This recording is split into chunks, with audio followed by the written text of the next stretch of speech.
Hello friends, good morning सभी को।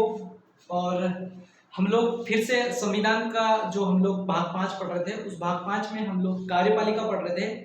उस कार्यपालिका में एक महत्वपूर्ण पद है, उस महत्वपूर्ण पद को हम आज देखेंगे। बहुत छोटा टॉपिक है लेकिन बहुत इंपॉर्टेंट है, यहाँ से बहुत सारे क्वेश्चन आते हैं। तो बस एक रिप्लाई चाहूँगा, अगर आप लोगों को आवाज़ आ रही है तो प्लीज़ एक मैसेज पर रिप्लाई करें, हम लोग आगे बढ़ते हैं, कंटिन्यू। ठीक है, बहुत छोटा टॉपिक है, अच्छा है, यहाँ से बहुत सारे क्वेश्चन आते हैं और बहुत इंपॉर्टेंट भी है। तो आपसे उम्मीद है कि एक मैसेज करें, हम लोग कंटिन्यू करते हैं। बहुत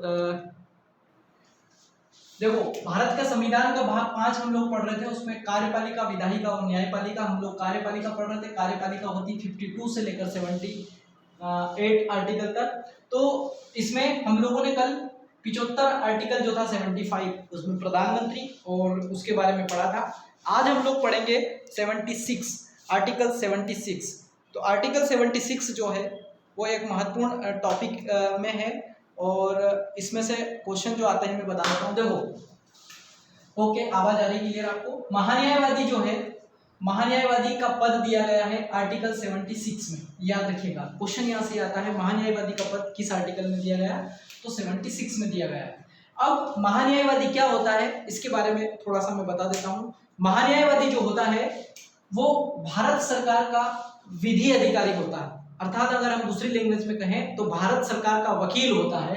भारत सरकार को विधि पर सलाह देने वाला अधिकारी होता है, जिसे हम प्रथम विधि अधिकारी या वकील बोलते हैं, ठीक है, या कानूनी सलाहकार बोलते हैं। कहने का मतलब यहाँ पर यह है कि भारत सरकार है, उस सरकार का केस लड़ने के लिए कोई एक वकील नियुक्त होता है, तो वो जो वकील है वो वकील ये महान्यायवादी होता है। कुल मिला के कहने का, जैसे कि हम किसी केस को लड़ने जाते हैं तो हम एक वकील करते हैं, तो सरकार जब कोई केस लड़ती है तो उसके लिए एक वकील जो रहता है उसका पद अनुच्छेद 76 में, अनुच्छेद 76 में इस पद का वर्णन किया गया है। क्वेश्चन यहाँ से आता है कि महान्यायवादी का पद संविधान के किस अनुच्छेद में है? तो अनुच्छेद 76 में है। क्वेश्चन यहाँ से आता है कि भारत का प्रथम विधि सलाहकार कौन होता है? तो महान्यायवादी होता है। क्वेश्चन यहाँ से आता है भारत का वकील कौन होता है? तो महान्यायवादी होता है। भारत का विधि सलाहकार कौन होता है? तो भी महान्यायवादी होता है। इतने तरीके से क्वेश्चन आता है। कहने का मतलब यहाँ पर यह है कि भारत की सरकार की तरफ से भारत के किसी भी क्षेत्र के हाई कोर्ट, सुप्रीम कोर्ट और किसी भी कोर्ट में भारत सरकार की तरफ से भाग लेने वाला जो वकील होता है उसे महान्यायवादी कहते हैं। ठीक है, ये थोड़ा सा याद रखिएगा, क्वेश्चन यहाँ से आता है। दूसरा क्वेश्चन यहाँ से आता है कि इसकी नियुक्ति किसके द्वारा की जाती है? तो इसकी नियुक्ति, महान्यायवादी की नियुक्ति राष्ट्रपति के द्वारा की जाती है। देखो, एक वर्ड होता है नियुक्ति, एक होता है निर्वाचन। तो ये नियुक्ति होती है, अर्थात इनका निर्वाचन नहीं होता। और नियुक्ति कौन करता है? राष्ट्रपति करता है। तो महान्यायवादी की नियुक्ति राष्ट्रपति के द्वारा की जाती है। ये अपना जो त्याग पत्र है वो राष्ट्रपति को भी दे सकते हैं। याद रखिएगा, इनकी नियुक्ति राष्ट्रपति के द्वारा की जाती है, तो अपना त्याग पत्र जो है वो भी राष्ट्रपति को दे सकते हैं। तो दूसरा क्वेश्चन यहाँ से याद रखना कि महान्यायवादी की नियुक्ति राष्ट्रपति के द्वारा की जाती है, तो उनको त्याग पत्र भी वो राष्ट्रपति को दे सकते हैं। अगली इनके कॉन्सेप्ट में आता है, इनके तथ्यों में आता है कि इनका कार्यकाल कितना होता है। तो कार्यकाल से याद रखिएगा, कार्यकाल में इनकी समय सीमा नहीं है, 5 वर्ष 6 वर्ष ऐसा नहीं है। इसमें कार्यकाल में यह लिखा हुआ है कि राष्ट्रपति के प्रसाद पर्यंत, अर्थात जब राष्ट्रपति चाहे इनको हटा सकता है, या राष्ट्रपति जब तक रहे ये रह सकते हैं। तो राष्ट्रपति के प्रसाद पर्यंत तक ये क्या कर सकते हैं, इनका कार्यकाल है। अगर इनकी कानूनी सलाह या विधि सलाह जो है भारत सरकार को अच्छी नहीं लगी तो राष्ट्रपति इनको कभी भी अपने पद से हटा सकता है। तो कार्यकाल का ये ध्यान रखना। तो यहाँ पर क्वेश्चन ये आता है कि महान्यायवादी का कार्यकाल कितना होता है? 5 वर्ष 6 वर्ष, उपरोक्त में से दोनों, या राष्ट्रपति के प्रसाद पर्यंत। तो इसका ऑप्शन होगा राष्ट्रपति के प्रसाद पर्यंत। इसको शुद्ध हिंदी में हम राष्ट्रपति की इच्छा अनुसार, ठीक है, ये याद रखिएगा, राष्ट्रपति की इच्छा अनुसार।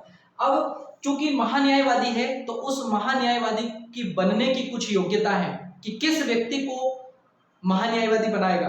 तो देखो, भारत सरकार का वकील है तो ये तो कंफर्म हो गया कि वो वकील होना चाहिए, उसी को हम क्या बना सकते हैं?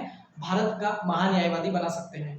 तो पहला तो आपको ही समझ में आ रहा है कि भारत का न्यायवादी कौन बनेगा? तो भारत का न्यायवादी बनेगा, भारत का कोई वकील होगा वो। तो पहली योग्यता कि वो भारत का नागरिक है, पहला तो ये याद रखना, वो भारत का नागरिक होना चाहिए। दूसरा, उसके पास इतनी योग्यता होना चाहिए कि वो सुप्रीम कोर्ट के न्यायाधीश के बराबर या समान होना चाहिए। सुप्रीम कोर्ट का जो न्यायाधीश जो रहते हैं, सुप्रीम कोर्ट के जो न्यायाधीश रहते हैं, उनके बराबर उनके पास योग्यता होनी चाहिए, या सुप्रीम कोर्ट की योग्यता, वकील की योग्यता या न्यायाधीश की योग्यता, सुप्रीम कोर्ट के न्यायाधीश के समान ही उनके पास योग्यता होनी चाहिए। तो क्या क्या होना चाहिए? देखो, किसी भी भारत के किसी भी राज्य के हाई कोर्ट में कम से कम वो 5 वर्ष तक उन्होंने जज के रूप में काम किया हो। एक तो ये याद रखना, 5 वर्ष तक उन्होंने क्या किया हो? जज के रूप में काम किया हो। दूसरा, ये अगर नहीं, ये या तो ये हो, दूसरा या ये होना चाहिए कि उनके पास हाई कोर्ट में, भारत के किसी भी राज्य की हाई कोर्ट में 10 वर्ष तक वकालत करने का अनुभव होना चाहिए। तो या तो ये या ये, इन दोनों में से कोई एक इनके पास अनुभव होना चाहिए। अर्थात यहाँ ये रखना, भारत के नागरिक हो, हाईकोर्ट में अगर 5 वर्ष जज के रूप में काम किया है तो उनको लिया जाएगा, या हाईकोर्ट में अगर 10 वर्ष तक वकालत की है तो उनको भी लिया जा सकता है। ये उनकी योग्यता है, भारत के नागरिक होना चाहिए। अगर एक लाइन में कहें तो सुप्रीम कोर्ट के जो न्यायाधीश लोग होते हैं उनकी योग्यता के समान ये योग्यता है। ठीक है, फिर इनका वेतन कितना होता है? तो इनका वेतन 90,000 इनका वेतन होता है, याद रखिएगा। न्यायाधीश का जो, महान्यायवादी का जो वेतन होता है वो होता है 90,000। एक क्वेश्चन यहाँ से याद रखना।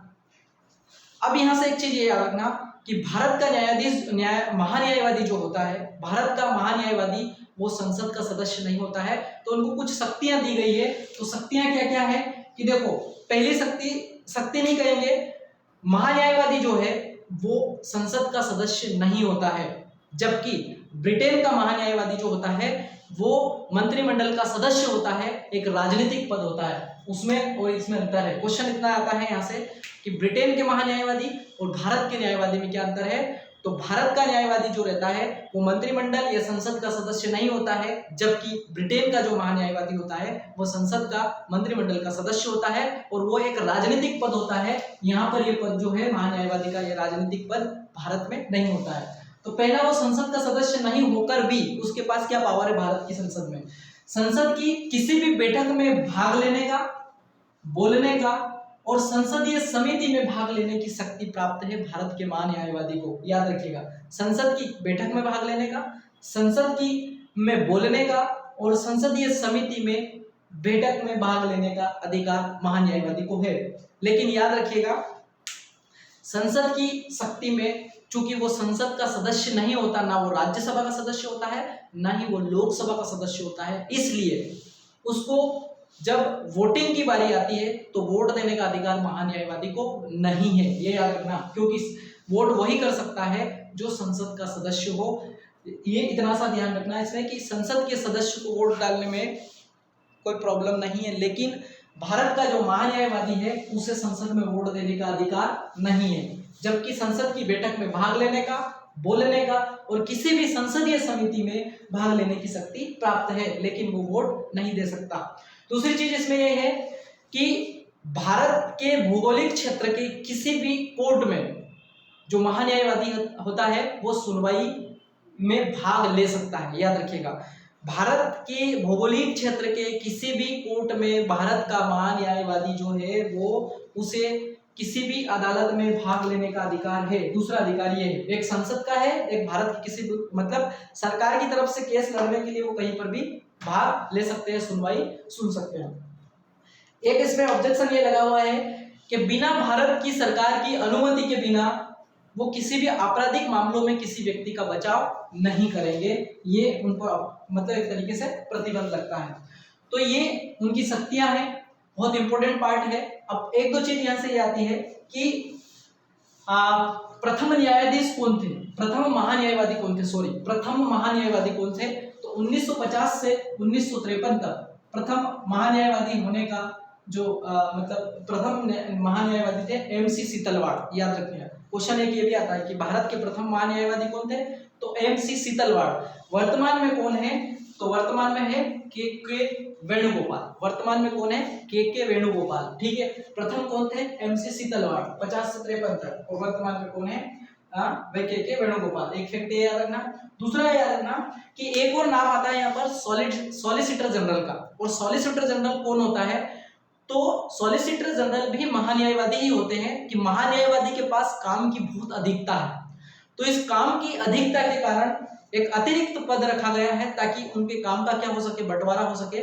तो महान्यायवादी की सहायता के लिए एक सॉलिसिटर जनरल का पद क्रिएट है, और सॉलिसिटर जनरल जो होता है वो महान्यायवादी की सहायता के लिए बनाया गया है। तो सॉलिसिटर जनरल कौन होता है, तो वो भी एक महान्यायवादी है, लेकिन महान्यायवादी का काम को बांटने के लिए एक और पद बनाया गया है, सॉलिसिटर जनरल। और इसके नीचे भी एक व्यक्ति होता है जिसे हम अतिरिक्त सॉलिसिटर जनरल कहते हैं। तो सॉलिसिटर जनरल और अतिरिक्त सॉलिसिटर जनरल वो सब के सब मतलब एक तरीके से इसी महान्यायवादी के अंतर्गत आता है। तो ये बहुत महत्वपूर्ण टॉपिक एक है, और कार्यपालिका में ये महत्वपूर्ण रोल इसका मतलब है। तो कार्यपालिका में हमने आज जो पढ़ा है वो महान्यायवादी, कल हम पढ़ेंगे कंट्रोलर जनरल, मतलब कंट्रोलर अथॉरिटी जनरल से CAG पढ़ेंगे हम, कल CAG पढ़ेंगे। आज हम लोगों ने पढ़ा है महान्यायवादी। तो आज का जो टॉपिक था बहुत छोटा टॉपिक था और बहुत इजी भी था, निश्चित रूप से इससे क्वेश्चन आते हैं, याद रखिएगा। और आप लोग जो क्लास ज्वाइन कर रहे हैं प्लीज समय पे आइएगा, क्योंकि जो संविधान के जो टॉपिक है वो बहुत छोटे छोटे टॉपिक है और हम उनको बहुत अच्छे से समझ रहे हैं।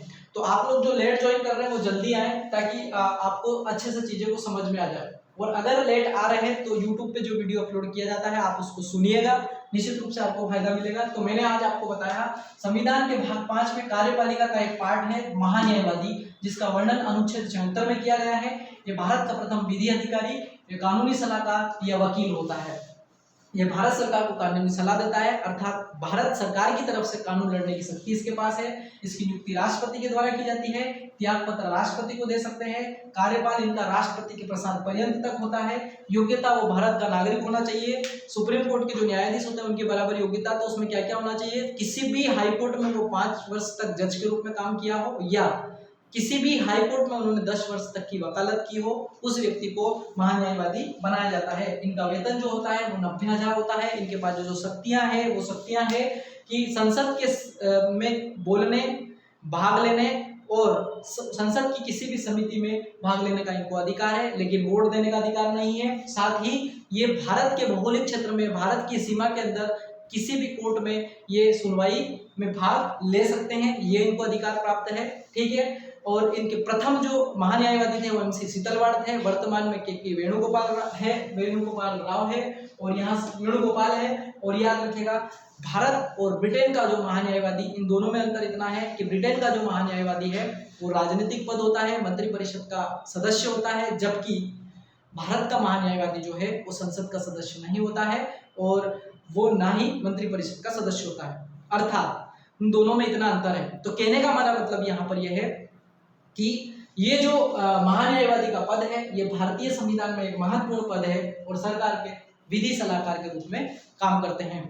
तो आज की क्लास का छोटा सा टॉपिक था, निश्चित रूप से आप लोगों को समझ में आया होगा। और अगर आपको इसमें किसी प्रकार का कोई क्वेश्चन हो तो निश्चित रूप से पूछिएगा। हम लोग कल केक पढ़ेंगे, ये भी एक कार्यपालिका का पार्ट है। उसके बाद कार्यपालिका समाप्त होगी, फिर हम विधायिका में जाएंगे।